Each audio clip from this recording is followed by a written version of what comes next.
The call came in at 6:47 in the morning, and Nora Callahan was already on her third coffee. She hadn't slept. Not really. She'd closed her eyes somewhere around 2 a.m. in the break room of Foothills Regional Medical Center, her back against a wall that smelled like industrial cleaner and old takeout, and she drifted in and out of something that wasn't quite sleep, more like the body's way of pretending it was resting, while the brain kept running through vitals and charts and the face of the man in room 14 who had stopped recognizing his wife 3 days ago. That was the job. That was what she'd signed up for, even if she hadn't fully understood what signing up meant back when she was 22 and fresh out of her nursing program, full of ideals and a peculiar hunger to be useful in ways that mattered. She was 34 now. She understood a lot more than she used to. The morning outside the sliding glass doors of Foothills Regional was the kind of Alberta morning that arrives in late September like a warning. Sky the color of old pewter, frost already sketching white patterns along the edges of the parking lot asphalt, the mountains invisible behind a low bank of cloud. Calgary in autumn was beautiful when it decided to be. This morning it had decided not to bother. Nora had her jacket half on when she saw them. A man in a wheelchair near the far end of the main parking lot, older, maybe 60, wearing a dark green canvas jacket with a maple leaf patch on the shoulder. Beside him, sitting perfectly still, a Belgian Malinois in a working vest, the kind of dog you didn't pet without asking, the kind of dog that had a job and knew it. The man was parked just at the edge of the accessible ramp that led up to the main entrance, and he was looking at his phone with the focused, slightly helpless expression of someone who had sent a message and was waiting for the world to respond. Nora almost kept walking. She was off her shift. Her car was 40 meters to the left.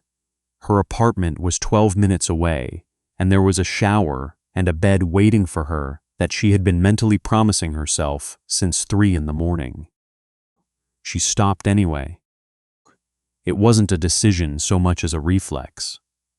11 years of nursing had done something to the part of her brain that was supposed to be able to walk past a person who looked like they needed something. That part had simply stopped working. "You okay?" she called across the lot. The man looked up. He had a square, weathered face and gray at his temples, and his eyes were the kind of tired that doesn't come from a single bad night. That was a different kind of tired. Nora recognized it because she'd seen it before. On soldiers, on veterans who came through Foothills with injuries that had healed on the surface and hadn't healed anywhere else. "Waiting for my son," he said. "He was supposed to be here at 6:30. You want me to wait with you?" He looked slightly surprised, the way people sometimes did when a stranger offered something simple and genuine. "I'm fine," he said. Then, after a pause, "But thank you." Nora nodded. She took 2 more steps toward her car. The dog made a sound, not a bark, more of a low, urgent exhale, and she turned back. She didn't know why she turned back. She would think about that later, in a hospital bed, with 4 drainage tubes and a view of the parking lot through a window, and she still wouldn't have a clean answer. Maybe it was the dog. Maybe it was something in the man's posture that had shifted in the 2 seconds since she'd looked away. Maybe it was just that 11 years of paying attention had given her instincts she didn't fully understand yet. What she saw, when she turned, was a man in a gray hoodie moving fast between the parked cars. He wasn't heading for the entrance. He wasn't heading for his vehicle. He was heading directly for the man in the wheelchair and the dog. And he was moving with the particular purposeful speed of someone who had already decided what they were going to do. Nora started moving before she'd processed the knife. parked. Later, the investigators would piece together what had happened from the parking lot camera footage and 2 witness accounts from a maintenance worker and a woman who had been warming up her car 3 rows over. What they would conclude was that the man in the gray hoodie, whose name was Trevor Oakes, 31, with a prior record for assault and a documented hatred of service animals rooted in something the court psychiatrist would spend months trying to untangle, had come to Foothills that morning with the specific intention of hurting the dog. He'd followed them there from a Tim Hortons on McLeod Trail. He'd been watching for 20 minutes. The dog's name was Sergeant. Not a cute name, not a soft name, the kind of name that told you something about who this animal was and what he'd been trained to do. Sergeant was 7 years old, a retired Canadian Forces working dog who had served 2 rotations in a support role with his handler before an injury to his right rear leg ended his operational career. His handler was the man in the wheelchair. His name was Patrick Levesque, formerly Master Corporal Levesque, 22nd Regiment, who had come home from his own last deployment with a spinal injury that had taken 18 months of surgery and rehabilitation to stabilize and another 2 years to begin to accept. Sergeant had been with him for 4 of those years, through the worst nights, through the 3 hospitalizations, through the period that Patrick would never talk about in detail, but that his son, Matthew, described to investigators in a quiet voice as the time he wasn't sure his father was going to stay. Sergeant had stayed with him through all of it. So, when Trevor Oakes came around the side of a white pickup truck with a folding knife open in his right hand and his eyes fixed on the dog, Patrick Levesque made a sound that Nora would hear in her sleep for months afterward. Not a shout, something lower and more broken than a shout. The sound of a man who understood exactly what was about to be taken from him and had no way to stop it. Nora was close enough. She didn't think. She told the investigators this 3 separate times, in 3 separate interviews, and each time they nodded as though they'd heard it before. I didn't think. I just moved. Hurt. She got between Oakes and the dog. The first strike caught her across the left forearm. She felt it the way you feel something in a dream. Present, wrong, but not entirely real. The second caught her in the side. The third, she managed to partially block with her elbow, which fractured on impact. The fourth and fifth she took on her torso, in the area below her ribs, and those were the ones that sent her down. She went down on the asphalt, and the cold of it came through her jacket immediately, and she was aware of Sergeant barking. Not a frightened bark, something more commanding, something that sounded almost like instruction. And then the sound of running and shouting, and Trevor Oakes was no longer standing over her. What had happened, according to the camera footage, was that Sergeant had not stayed beside Patrick. Sergeant had intervened. A retired working dog with an injured rear leg had lunged across 4 feet of parking lot and seized Trevor Oakes by the wrist of his knife hand and held him there, with a controlled, trained bite that did not release, while Patrick Levesque was already on his phone calling 911, his voice steadier than anyone had a right to expect.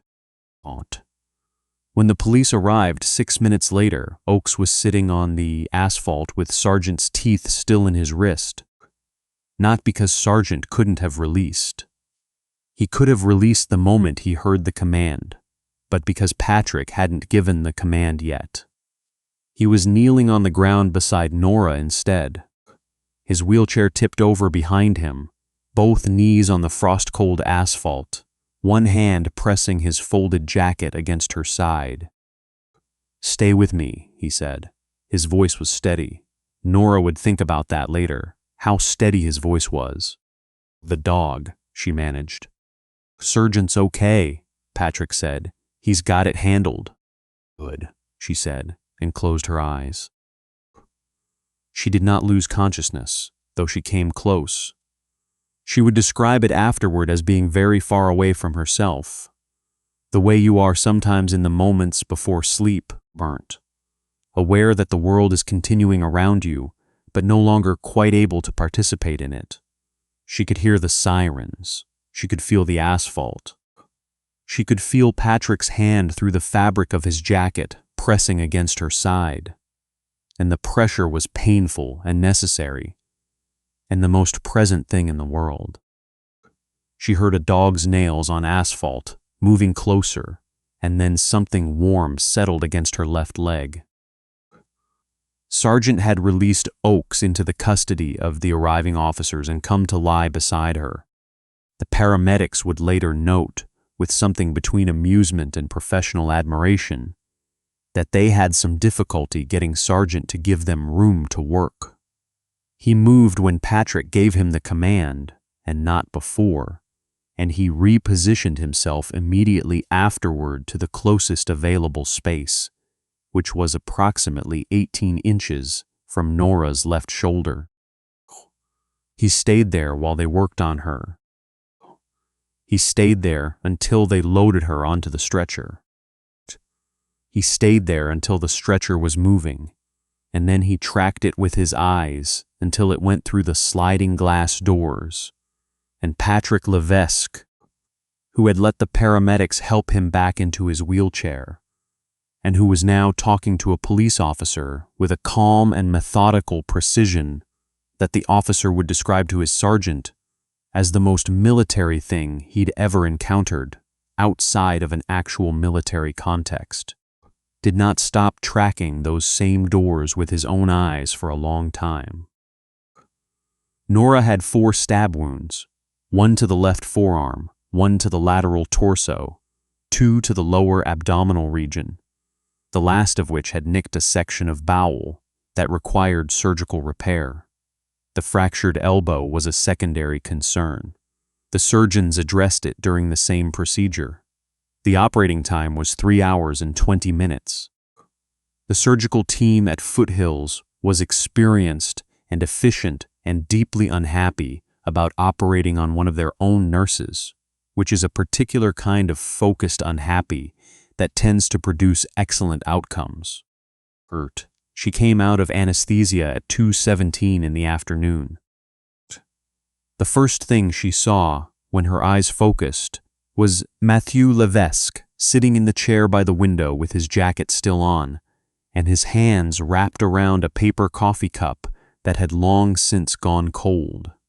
He was in his early 30s, dark-haired, with his father's square jaw and an expression that tried to be neutral and wasn't quite making it. "Your dad," Nora said. Her voice came out smaller than she expected. "He's okay," Mathieu said. He leaned forward. He's been asking about you every half hour since they brought you up. They won't let him come in yet."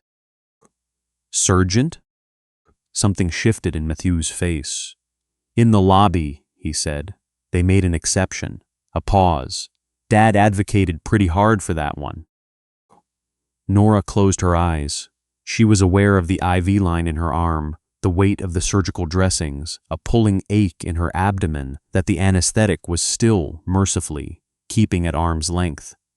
"Trevor Oakes," she said. "Custody," Mathieu said. "Multiple charges. His wrist is in a cast." Another pause and something in his voice that she couldn't quite read. Sergeant was thorough. She almost smiled. It hurt. "Why?" Mathieu asked after a moment. It wasn't accusatory. It was genuine, the question of a man trying to understand something that didn't fit inside the usual logic of the world. "You didn't know my dad. You didn't know Sergeant. You were off shift. You were going home." Nora thought about it. The frost on the asphalt, the way the man in the green jacket had looked at his phone, the dog's exhale. "I don't know," she said honestly. "I just turned around." Mathieu nodded slowly. He didn't say anything else for a while, neither did she. The room was quiet in the particular way that hospital rooms are quiet in the afternoon. A background of distant sounds, ventilation, the soft percussion of a monitor, and outside the window the clouds had thinned slightly, and somewhere behind them there was still a sun. Patrick was allowed in at 4 o'clock. He came in his wheelchair, with Sargent walking beside him, and the ward nurse who accompanied them had the expression of someone who had made an executive decision and was prepared to defend it. Sargent was wearing his working vest. He walked with a slight hitch in his rear stride that didn't slow him down. Patrick stopped the wheelchair at the foot of her bed and looked at her for a moment without speaking. "You didn't have to do that," he said finally. "I know," Nora said. "You could have." "I know," she said again. He was quiet. His hands were in his lap, the left one bandaged at the knuckles where he'd hit the asphalt when he dropped beside her. He looked like a man who was carrying something heavy and had been carrying it for long enough that he'd forgotten what it felt like to put it down. "Sergeant," he said quietly. The dog moved forward. He walked the length of the bed with careful, deliberate steps and stopped at the level of Nora's left hand, which was resting on top of the blanket.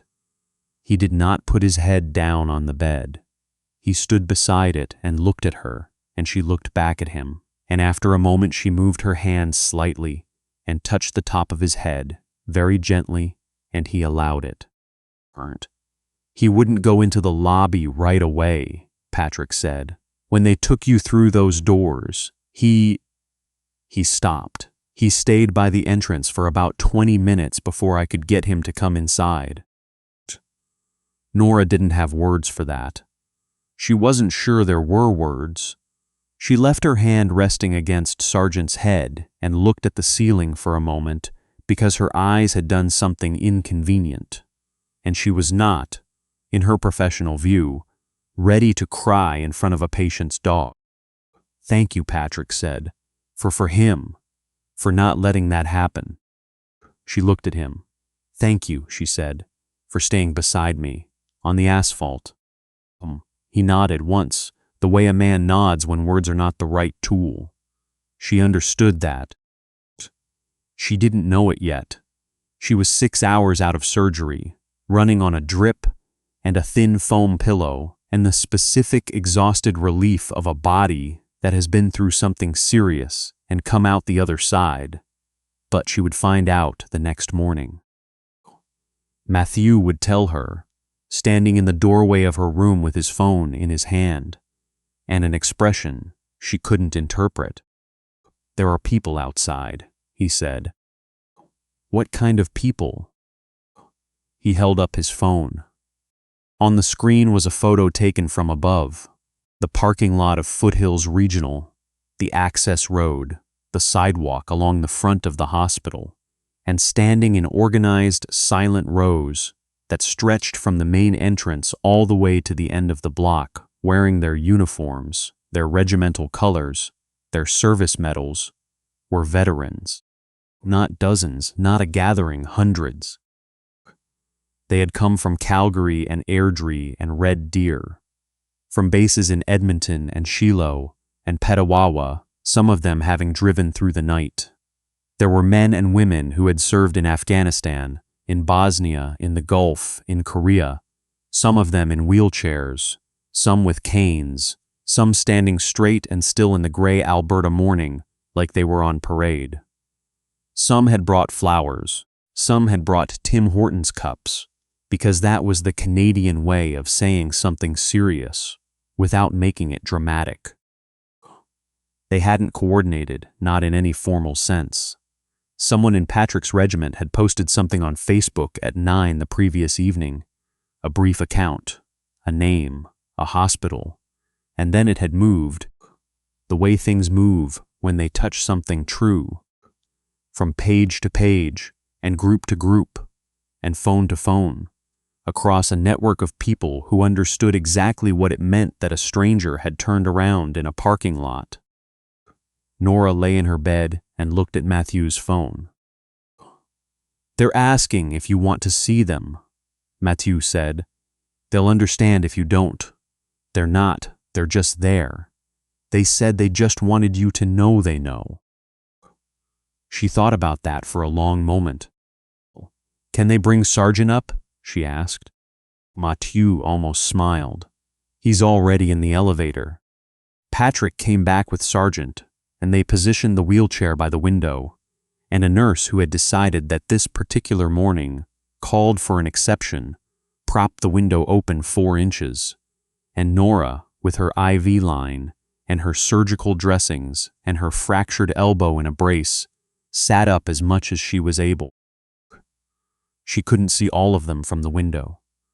There were too many, but she could see the front rows standing in the thin autumn light, and she could see that they were looking up. She raised her right hand, the one that wasn't braced, and she held it there. The sound that came back was not a cheer exactly. It was something quieter than a cheer and more durable. Some of them raised their hands. Some of them saluted. Some of them just stood there and let the moment be what it was. Sergeant sat beside the window and did not move. Patrick Levesque looked out at the rows of people, standing in the parking lot of the hospital where his dog was alive and his nurse was alive, and his hands were still in his lap, and his face was the face of a man who has been carrying something heavy for a very long time and has just, for a moment, been allowed to set it down. Nora held her hand up until her arm ached, and then she held it up a little longer, because some things you hold even when they cost you something. She had turned around in a parking lot on a cold September morning because a dog had exhaled and something in her had answered. She hadn't known in that moment what she was turning toward. She hadn't known the man's name or his regiment or what he'd carried home from places she'd only read about. She hadn't known the dog's name or that the dog had a name like Sergeant, or that this particular animal had already spent 4 years being the reason a man stayed. She knew now. Outside, the clouds were finally breaking, and through the gap the mountains appeared, sharp and white and very close, the way they always seemed after a storm, as though the weather had been hiding them on purpose, and the revealing was a kind of gift. Sergeant pressed his nose gently against the window glass. Nora put her hand on his head and didn't let go. I keep coming back to the moment Nora turned around. She didn't have to. She was off shift. She was 12 minutes from her apartment, from a shower, from a bed she'd been promising herself since 3 in the morning.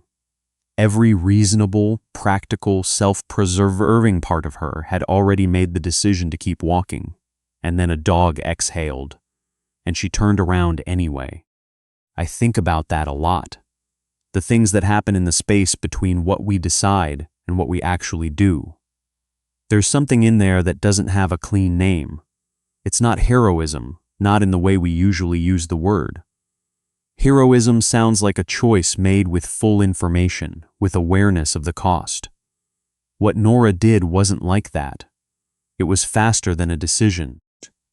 It was character, the accumulated weight of who she'd made herself over 11 years of showing up for strangers in their worst moments, just expressing itself before her mind could get in the way.